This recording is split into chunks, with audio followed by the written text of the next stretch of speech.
Okay. Welcome, everybody. Thanks for joining. Just got word that my co-founder unfortunately cannot make it today. So you guys are stuck with me. Unfortunately, I know you're probably tired of seeing my face. Or maybe not. Maybe not, because it's been, 3 weeks since our last spicy takes, I think. So maybe you guys have been missing the kid. Here I am. Hope you guys all had a good holidays. For everyone that celebrates, Happy New Year. Welcome to 2026. That's exactly what we're going to be talking about today. 2026 for us. I'm going to go over some highlights of 2025 at Spicenet. We had a fantastic year. 2026 is off to an awesome start. I'm in San Francisco right now for an accelerator program. I believe that announcement's going out in the next week, waiting for the program to actually announce it.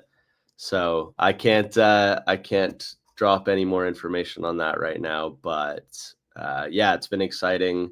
I've been here for a week so far and getting a lot done, meeting a lot of really cool people. Another Web3 startup yesterday I met, and I might even show you guys what they've been up to, because they've been absolutely killing it, and I'm pretty excited about what they're building. So if we have time, I'll get into what it is that they're doing as well, just because, this is my podcast and I get to talk about what I want to talk about. And I'm excited about it. But to start off, I would love to show you guys um, our 2025 update and just kind of go through it with you guys. So I'm going to share my screen here, and we're going to go through what 2025 was like for us at Spicenet. And then I want to show my aspirations for 2026. Let me just make sure I got my screen on stage here. Boom. Nailed it. Getting good at this StreamYard thing. Finally getting the hang of running the streams myself. We switched over from Restream. So bit of a learning curve there, but yeah, I think we're running smoothly now. So yeah, 2025 was big for us, guys. We made a lot of changes to the team. We welcomed a lot of new people to the team, and we were able to basically take that new team of people and produce some really amazing results that I've been super excited about. So first off, we announced our Spice Flow product. We secured partnerships as well for our next product.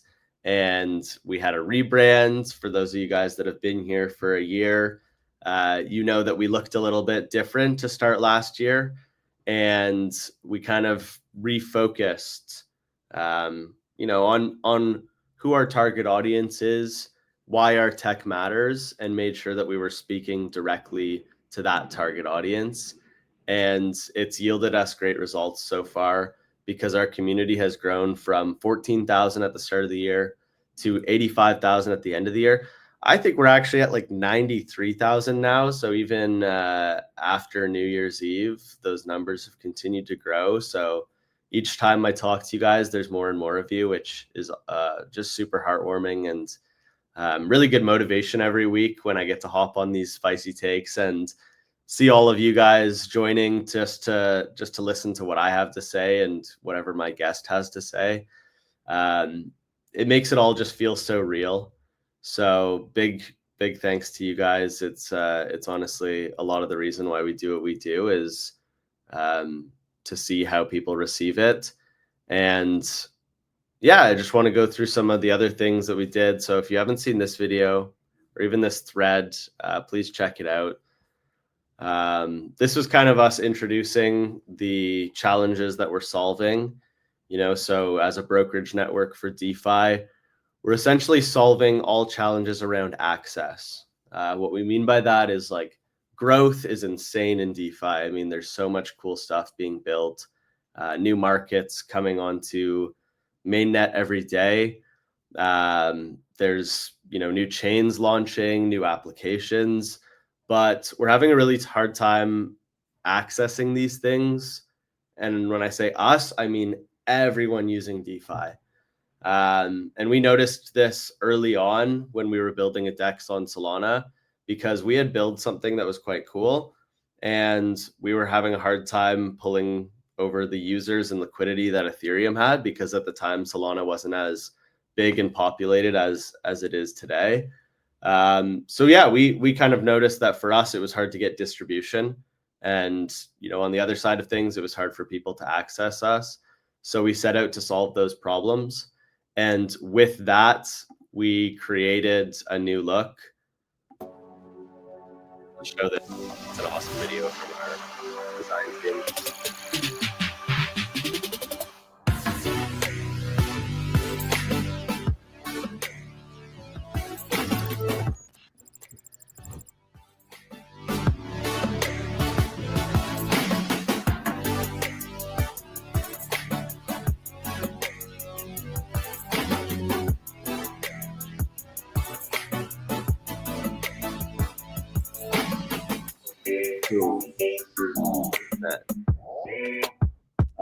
God, I love that. That gets me every time. So yeah, we changed our branding to kind of reflect this this refined goal that we had of solving access and distribution in DeFi and capture the attention of the people that need that as a solution. We clarified what that meant, calling ourselves this brokerage network for DeFi, because in traditional finance, it's really the brokers that solve these issues. So like on my phone, I can go to my, my TD banking app. That's the bank I use, and go and say, I want to buy Apple stock. And I don't have to worry about going directly to the stock exchange and purchasing that Apple stock. I have a broker that grants me access to it. So it makes for a very easy experience. And then even on like the institutional level, the broker plays a large part in allowing them to run their strategies in a capitally efficient way and in a very fast way. And they can't do that in DeFi. If those large institutions try to come into DeFi, then they essentially have to have 15 times the capital to run the same strategy with the same ROI, assuming all other metrics are the same. So that's a difficult problem for DeFi. Well, especially while we're in this phase where we're trying to convince all these traditional finance institutions to come into this space. It's not very welcoming if they can't get the benefits of a prime brokerage. And so we're essentially trying to provide all of those benefits to those people as well as retail who needs a better user experience. We're trying to provide those things in DeFi without the need for a centralized entity to be a broker. We're building it as infrastructure because this is what DeFi is meant to be. It's meant to be decentralized finance. It's meant to be permissionless so everyone can use it. It's meant to be so that you can custody your own assets, right? And with the traditional broker, this is the problem. And a lot of people kind of laugh when we say a brokerage network for DeFi because it kind of sounds like we're returning to what DeFi was trying to get away from. The reality of it is just that we need the benefits of brokerage, but not the traditional way that brokerage works with a centralized entity. So we need it as infrastructure. So we announced ourselves as that. You guys loved it, and that's why you're here. And then we launched SpiceFlow. We announced that as our first product. This is our distribution product. This means that with one integration and without rebuilding your app on any new chain, your app can distribute to users on all of the chains that we support. So essentially what this means is us being that DEX on Solana back in the day and worrying about pulling users from Ethereum. If Spicenet is deployed on Solana and Ethereum, which we will be hopefully deploying to Solana in 2026, then we wouldn't have that problem. The user would show up with their Ethereum wallet and they would be able to easily deposit assets and use our exchange from their Ethereum wallet. So that's essentially the whole goal of this product, is to solve that problem that we ran into when we were building a DEX on Solana.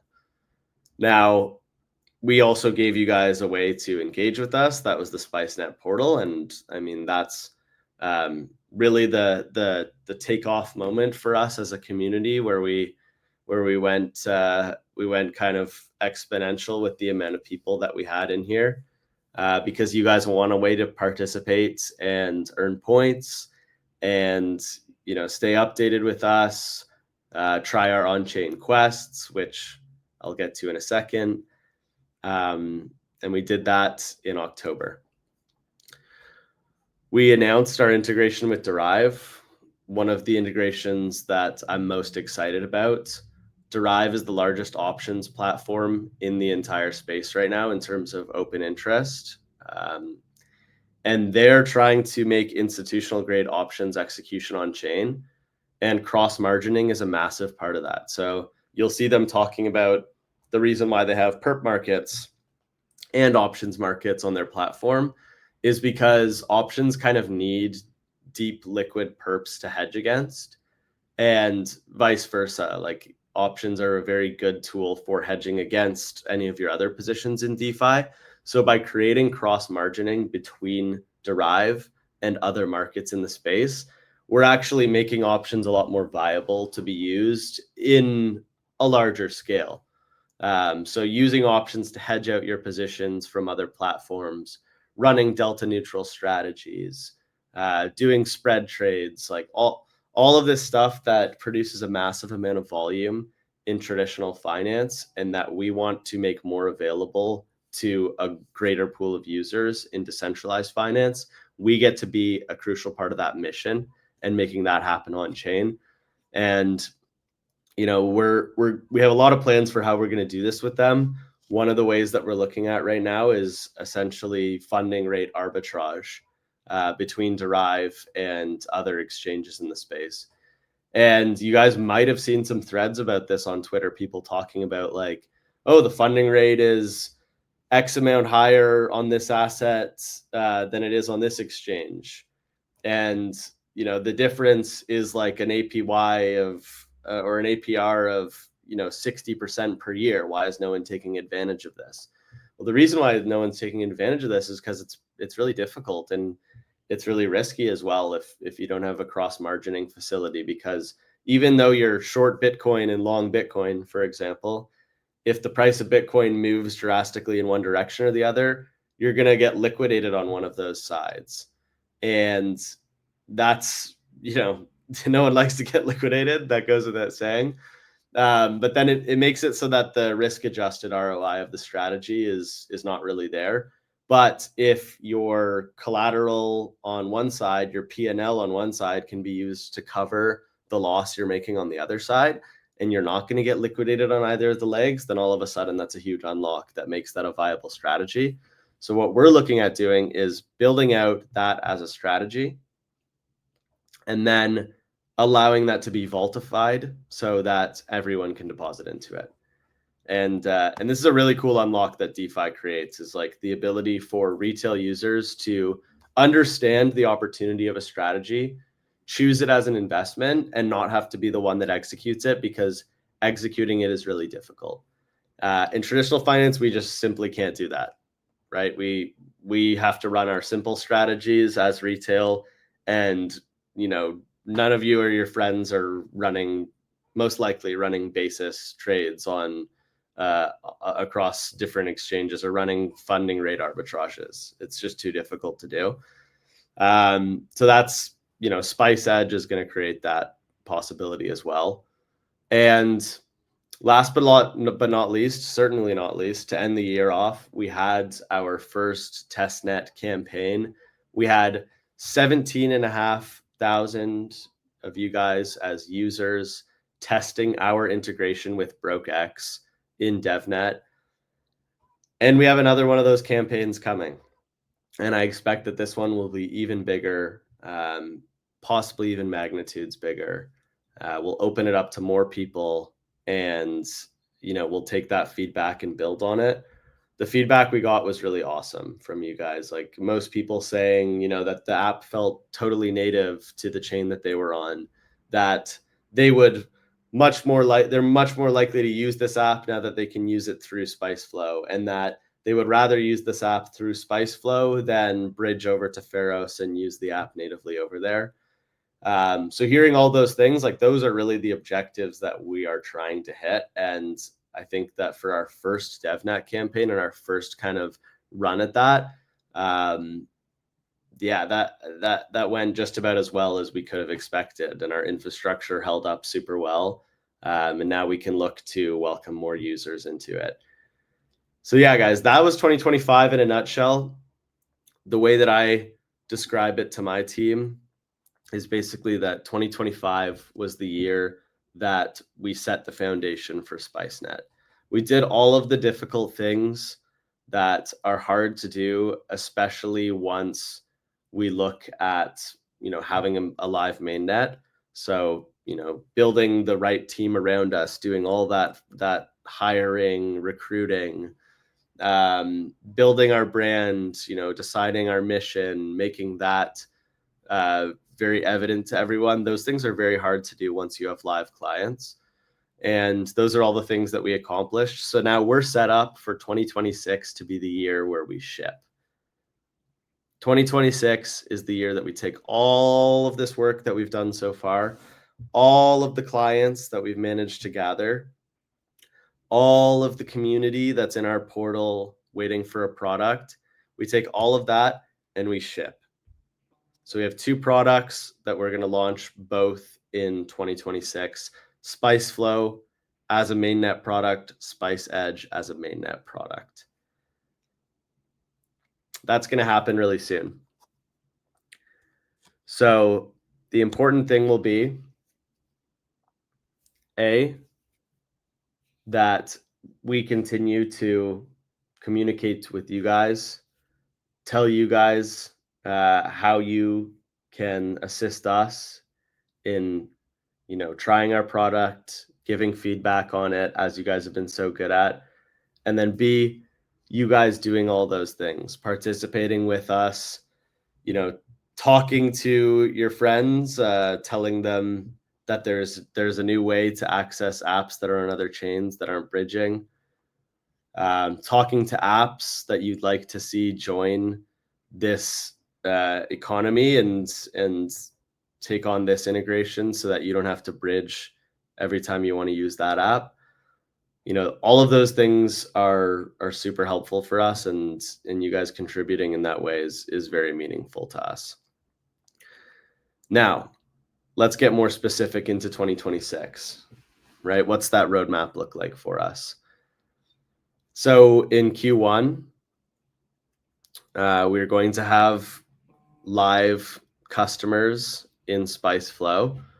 Likely, we will do a kind of gated beta where only, the top, prospects from the portal. What I mean by that is just the ones with the most points. Didn't have to say it so complicated.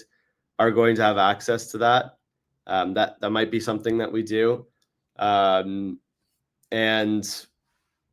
we're gonna have live volume through the chain. Basically, I see somebody saying that you can help integrate with near intents. I'm definitely interested in having that conversation. So why don't you shoot me a DM at paprika_inferno? I can put that on screen if that helps as well. Or actually, I'll just send it in chat here if possible. Yeah, why don't you shoot me a DM, just because I'm on stream right now and there's so many things happening, but I would love to hear from you, and then we can continue the conversation there. That would be awesome. And yeah, I love near intents actually. I've been using it quite a bit. Like I don't know if you guys saw me buying the dip on Zcash. This is like a couple months ago, not the dip that happened yesterday.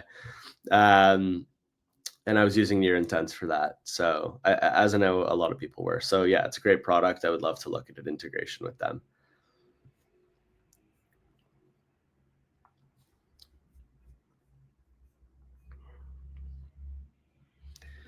So yeah, Spice Flow launch, Spice Edge pilot campaign. So we'll have, like I said, the vaults in testnet,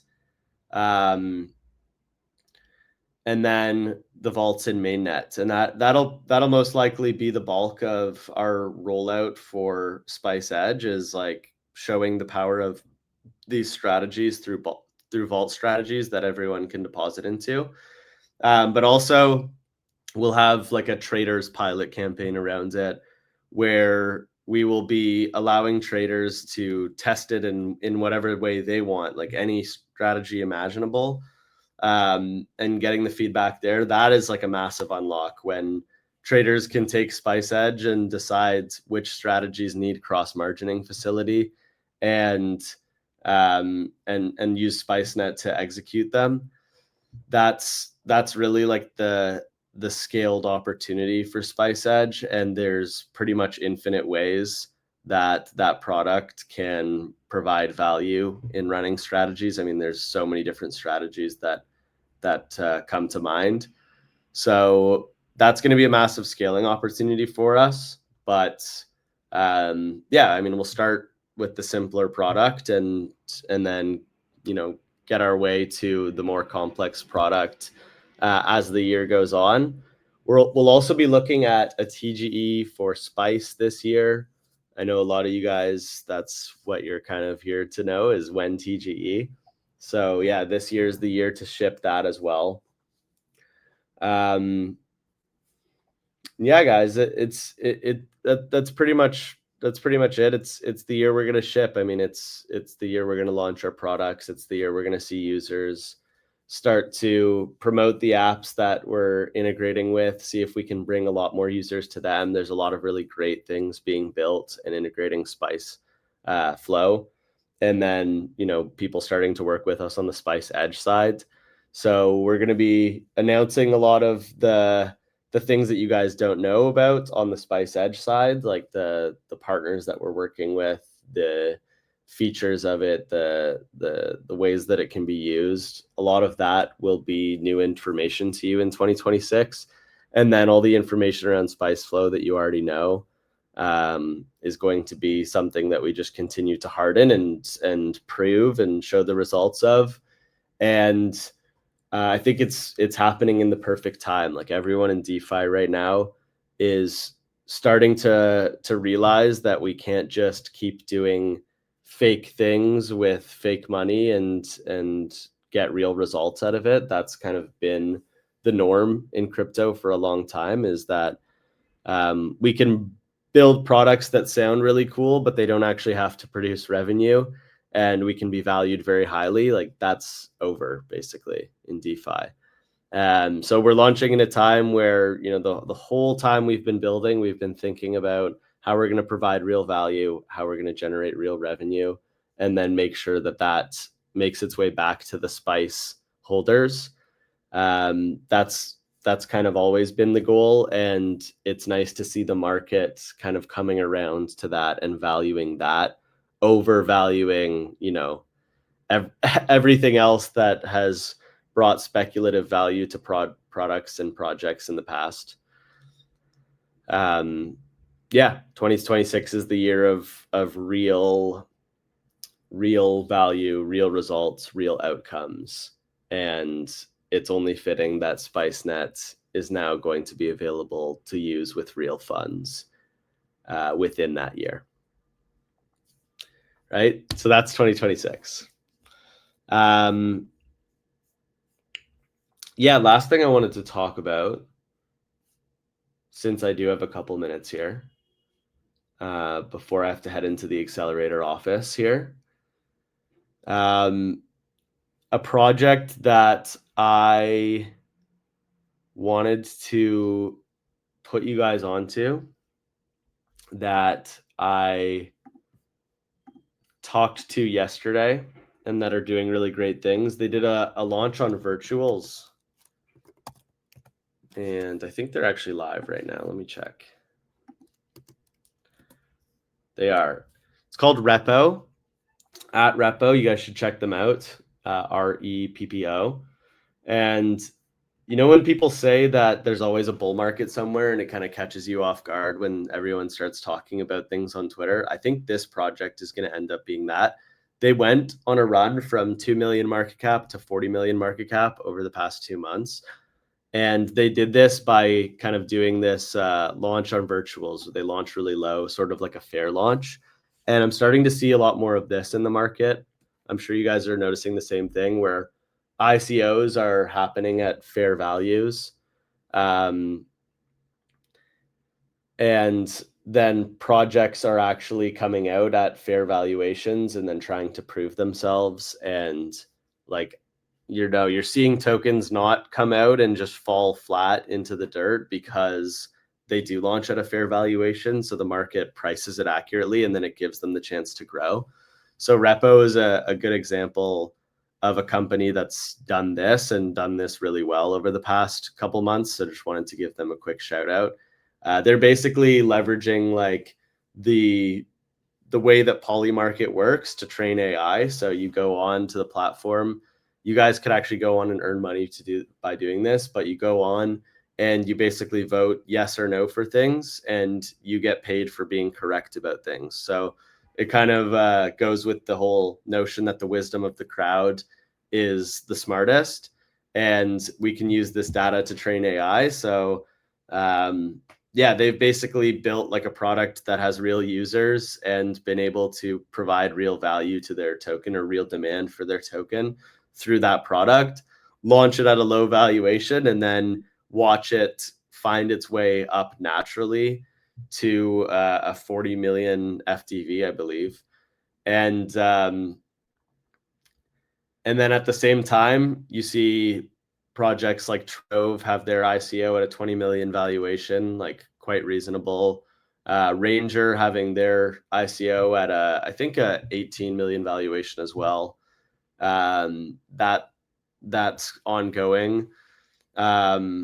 And MetaDAO and Virtuals, both the platforms that that Repo used, that was Virtuals, and Ranger using MetaDAO, are getting a lot of value to the token as well. So anyways, all of this to say, my point here is that there is real value being built in DeFi.